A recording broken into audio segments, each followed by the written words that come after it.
প্রধান শিক্ষক বলল যে চাকরি চলে গেলেও ওই মেয়েকে ক্লাস করতে দেবো না। তার অপরাধ, সে বিয়ে করেছে, তাই স্কুলের দরজা এখন তার জন্য বন্ধ।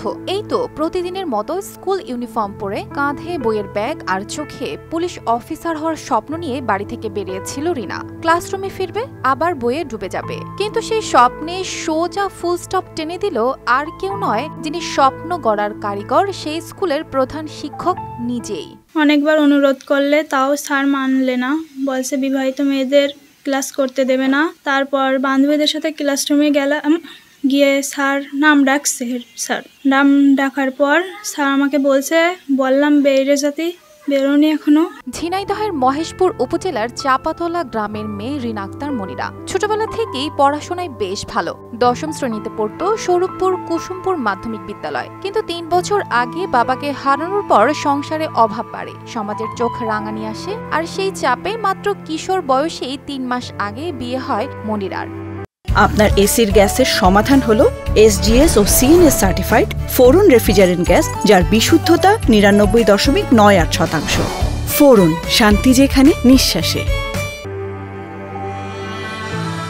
তবুও মনিরা হাল ছাড়েনি।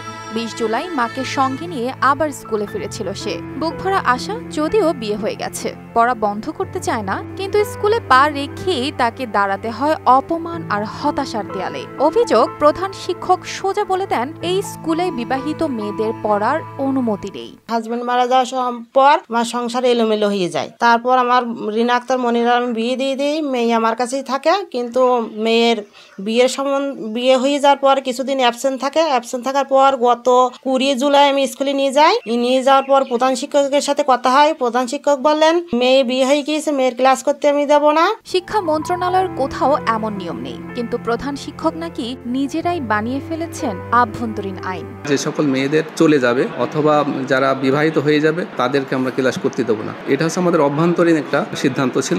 মনিরা এই ঘটনার লিখিত অভিযোগ দিয়েছেন উপজেলা শিক্ষা অফিসে। উপজেলা নির্বাহী অফিসার বলেছেন তদন্ত করে ব্যবস্থা নেওয়া হবে, কিন্তু বাস্তবে সবই যেন সময়ক্ষেপণ। এই বিষয়টা আমি শুনেছি, তো এই বিষয়টা সম্পর্কে আমি উপজেলা মাধ্যমিক শিক্ষা অফিসারকে অবগত করেছি এবং আমরা এটা তদন্ত করব। তদন্ত করে আমরা অবশ্যই ব্যবস্থা নিব। এই প্রতিবন্ধকতা শুধু একজন কিশোরীর নয়, পুরো সমাজের। কারণ একটা স্বপ্ন ভাঙে শুধু মনিরার না, ভাঙে তার মতো প্রতিটি সাহসী মেয়ের, যারা শত বাধা পেরিয়ে আবারও ক্লাসরুমে ফিরতে চায়। News desk, RTV।